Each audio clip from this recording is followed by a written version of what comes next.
मणिपुर भारत का एक सुंदर राज्य जो पिछले 1 वर्षों से जातीय संघर्ष से जूझ रहा है। हमें समझना है इस वीडियो के माध्यम से ऐसे क्या कारण है जिसकी वजह से ये एक भयंकर विद्रोह का जन्म हुआ। हम आज चर्चा करेंगे इसके ऐतिहासिक कारणों पर भी और इसके बारे में हम इस बात पर भी चर्चा करेंगे कि हालिया क्या मुद्दे हैं जिसकी वजह से ये विद्रोह लगातार बढ़ते जा रहा है। नमस्कार, मेरा नाम देवेंद्र दीक्षित है और आप सभी देख रहे हैं हमारे channel what is happening with Devendra Dikshit. Manipur के जातीय संघर्ष को समझने से पहले हमें वहाँ की जातियों को समझना पड़ेगा। संघर्ष से पहले जातियाँ, आखिर क्या कारण है और क्या क्या जातियां हैं जिनके बीच में इस तरीके का विद्रोह उत्पन्न हुआ है। मणिपुर को एक भौगोलिक तरीके से अगर समझाने की कोशिश करूं तो ज़्यादातर वहाँ पर पहाड़ी इलाके हैं, कुछ घाटी के इलाके हैं जो पूरे मणिपुर का तकरीबन 10% ही हिस्सा होता है।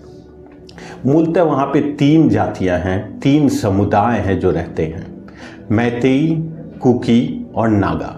इसमें नागा और मैतेई जो वहाँ की सबसे पुराने समुदाय, जो सबसे शुरुआती जिसका इतिहास मिलता है वहाँ का, वो इन्हीं का मिलता है। अब हमें समझना पड़ेगा फिर कुकी कहाँ से आए, और उससे पहले हम आज के हालिया संघर्ष के बारे में भी आपको बता देते हैं कि ये विद्रोह 3 मई 2023 से लगातार आज तक चले आ रहा है।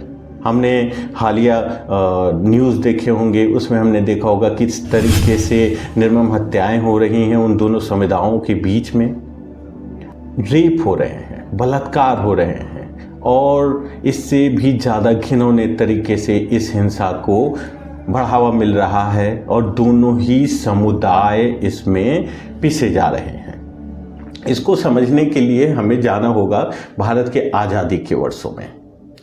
हमें ये देखना होगा कि जब शुरुआत में यहाँ इस ज़मीन पर सिर्फ मैतेई और नागा रहा करते थे, पर हुआ क्या, जिस वक्त ब्रिटेन शासन कर रहा था हमारे देश पर, वहाँ मणिपुर पर भी उनका शासन था। मैतेई समुदाय और नागा, ये 2 तरीके के ही लोग वहाँ पे रहते थे। मूलतः नागा लोग पहाड़ियों पे रहते थे और मैतेई जो है वो घाटी के इलाकों में रहते थे। पर नागा विद्रोही थे, वो लगातार विद्रोह करते रहते थे अंग्रेज़ों के खिलाफ भी और मैतेई के खिलाफ भी, और ये संघर्ष जो है ये आज़ादी से पहले भी था। पर हुआ क्या, तंग आकर अंग्रेज़ों ने एक प्लान किया। उनको लगा कि इसको पूरी तरह से ख़त्म करना चाहिए, पर वो उस पर कैपेसिटी उनकी थी नहीं, या वो उस तरीके से कैपेबल नहीं हो पा रहे थे कि नागाओं को रोका जा सके। तो इन्होंने वर्मा से कुकी समुदाय को स्थापित किया मणिपुर में। कुकी समुदाय जो कि एक शिकारी प्रवृत्ति का समुदाय था और उनको इस तरीके का युद्ध कौशल था जिससे कि वो पहाड़ियों पर युद्ध लड़ सके। उनको किस तरीके से स्थापित किया गया, क्योंकि उसके घाटी इलाके में मैतेई रहते थे, नागा पहाड़ियों पे रहते थे, तो वो पहाड़ियों से ही आते और लोगों को मारते और वापस चले जाते। उनको रोकने के लिए अंग्रेज़ों ने प्लान बनाया कि कुकीज़ को वो पहाड़ियों के ही शुरुआत में ही एक लेयर्स बना देंगे कुकी जनजाति की, क्योंकि वो भी उसी तरीके की लड़ाके हैं। तो नागा के साथ में एक तरीके का एक आप कह सकते हो एक शिल्ड क्रिएट हो जाएगा। तो ये एक तरह से आप कह सकते हो कि ये एक रक्षक बनकर मणिपुर में आए थे मैतेई का।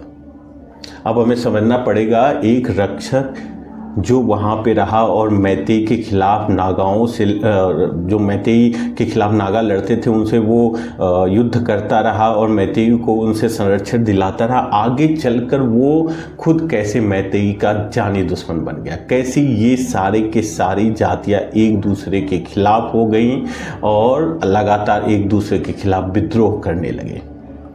तो उसको समझने से पहले उसकी भौगोलिक स्थिति के बारे में हमने आपको बताया, उसको एक बारी और विस्तार से बता देता हूं मैं, और साथ ही साथ मैं उसकी डेमोग्राफी भी समझाने की कोशिश करूंगा कि क्या परसेंटेज है इन जातियों का वहाँ पे, उन समुदाय का वहाँ पर। कुल आबादी का तकरीबन 55% आबादी मैतेई की है वहाँ पे, जो कि सिर्फ घाटी में रहते हैं, और वो मणिपुर का सिर्फ 10% हिस्सा है।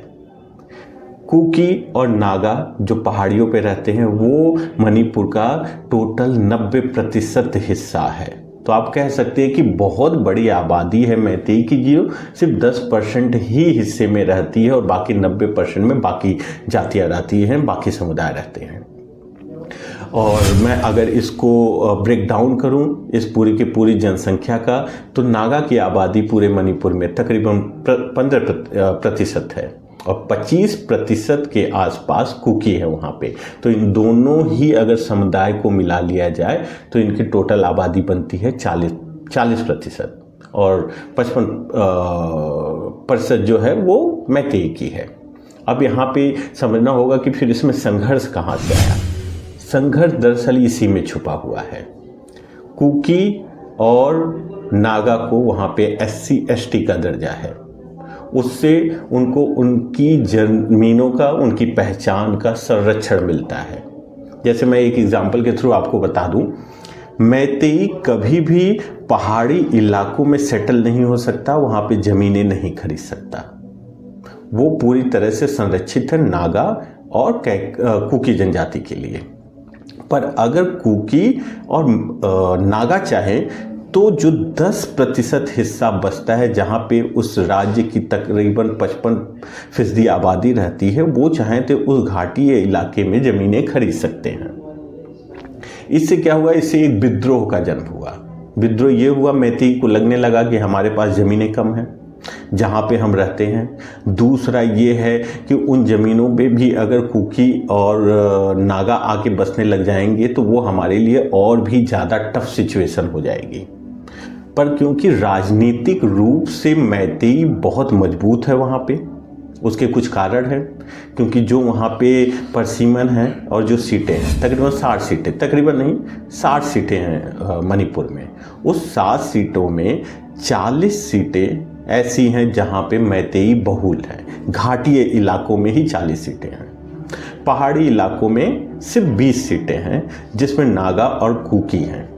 तो मूलतः हुआ ये है कि इतिहास में भी और आज तक भी वहाँ पे जो भी मुख्यमंत्री बने हैं वो मैतेई समाज से ही बने हैं। तो राजनीतिक रूप से तो मैतेई बहुत मजबूत है वहाँ पे, पर क्योंकि उनको भी अपनी सांस्कृतिक और अपनी पहचान बचानी है, तो इस वजह से उनको एक डर लगा रहता है कि अगर इन ज़मीनों पर भी आगे चल के नागा और कुकी का बसाव हो गया तो हमारे लिए बहुत कम जगह बचेगी।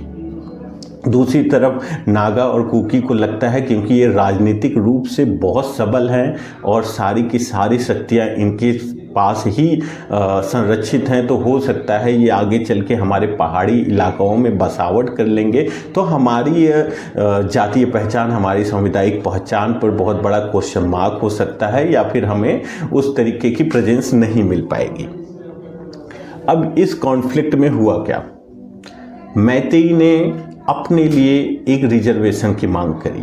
इनकी ये मांग बहुत पुरानी है और लगातार वो उसके लिए संघर्ष भी करते रहे, जिसमें उन्होंने अपने लिए भी ST SC का दर्जा मांगा। ST SC के दर्जे में होता क्या कि मैतेई भी जनजातीय समूह का दर्जा मिल जाता है जैसे कुकी और नागा को है। तो इसमें होता क्या कि अब मैतेई भी चाहते तो पहाड़ी इलाकों में अपनी ज़मीनें खरीद सकते थे, अपनी बसावट कर सकते थे। अब हाल के दिनों में ये जो संघर्ष हुआ उसका मुख्य कारण है कि वहाँ की हाई कोर्ट ने एक फैसला दिया जहाँ पे उन्होंने सरकार को ये निर्देश दिया कि मैतेई के आरक्षण के विषय में सोचना चाहिए। अब उनका ये कहना और वहाँ पे एक विद्रोह का जन्म हो जाना, क्योंकि अब लगने लगा कुकी और नागा को कि अब ये फैसला आ ही जाएगा और उनको SC ST का दर्जा हो जाएगा, तो उन्होंने एक विरोध प्रदर्शन शुरू कर दिया मैतेई के खिलाफ में, या कह सकते हैं इस कानून के खिलाफ में, जो भी बना भी नहीं था। अब इस विद्रोह ने क्या हुआ, एक कॉन्फ्लिक्ट को जन्म दिया जिसमें मैतेई और कुकी और नागा एक दूसरे के विद्रोह में आ गए और लगातार लड़ाई करने लग गए। तो ये पूरी संघर्ष की कहानी है। 1972 में मणिपुर का राज्य का दर्जा मिला भारत का, उसके बाद से ही ये संघर्ष चल रहा है, कोई नया संघर्ष नहीं है। हाँ, ये कह सकते हैं कि हालिया दिनों में इस संघर्ष ने बहुत विकराल रूप ले लिया है और भारत की सरकार को एक तरह से कहा जाए तो अभी इसका कोई निवारण दिख नहीं रहा है। पिछले 1 से 1.5 वर्षों में इस तरीके का कोई भी डिसीजन या निर्णय नहीं लिया जा सका जिसकी वजह से वहाँ पर शांति स्थापित हो। कुछ वक्त के लिए शांति होती है, लेकिन उसके बाद कोई ना कोई एक चिंगारी होती है जो आग का रूप ले लेती है, और ये लगातार चलते आ रहा है। तो इस पूरे के पूरे वीडियो के माध्यम से हमें ये बताने की कोशिश कर रहा था कि एक समुदाय कुकी, जिसको मैतेई के संरक्षण के लिए वहाँ पे सेटल किया गया, आगे चलकर वही 2 समुदाय एक दूसरे के जानी दुश्मन हो गए हैं। और ये लड़ाई सिर्फ और सिर्फ उनकी पहचान और उनके अपने धरोहर को बचा के रखने की लड़ाई है। पर इसके निवारण क्या होंगे, इस पे सरकार को और वहाँ के जो सामाजिक संगठन हैं उनको बहुत जल्द से जल्द सोचना पड़ेगा और एक निवारण पर आना पड़ेगा, क्योंकि ये संघर्ष जिस तरीके से बढ़ते जा रहा है, इसमें अभी आपने हालिया न्यूज़ देखा होगा कि इसमें कुछ विदेशी देश भी हैं, दूसरे देश भी हैं जो इसमें उसका फ़ायदा उठा रहे हैं। कहा यह जा रहा है हाल के वर्षों में कि कुकी को म्यांमार की तरफ से समर्थन मिल रहा है। वहाँ से कुकी समुदाय जो वहाँ मूल रूप से, ये भी तो म्यांमार से ही आए हुए थे, तो म्यांमार के जो कुकी हैं वो उनको लगातार सपोर्ट कर रहे हैं, जिसकी वजह से ये इनको संघर्ष को बढ़ावा दे रहा है। तो ये कहीं ना कहीं एक तरीके का इंटरनेशनल मसला भी है, अंतर्राष्ट्रीय मसला भी हो चुका है। और क्योंकि ये सीमाई इलाका है और बहुत सेंसिटिव राज्य है, और अगर इस पे अभी इस तरीके का या किसी ठोस कदम नहीं उठाया गया जिससे इसका निवारण निकाला जा सके, अगर ऐसा नहीं किया गया तो ये भारत के लिए एक अलग रूप भी ले सकता है, एक अलग दिशा में भी जा सकता है। तो आशा करते हैं कि भारत सरकार और वहाँ के जो समुदाय हैं वो आपसी सहमति से इसका कोई ना कोई निवारण जरूर निकालेंगे। और इस तरीके के और भी सारे वीडियोस देखने के लिए आप हमारे चैनल के साथ जुड़े रहिए। हम लगातार आपको ऐतिहासिक घटनाओं और जो हाल के वर्षों में चल रही घटनाएं हैं उसके बारे में आपको विस्तार से चर्चा करते रहेंगे। नमस्कार।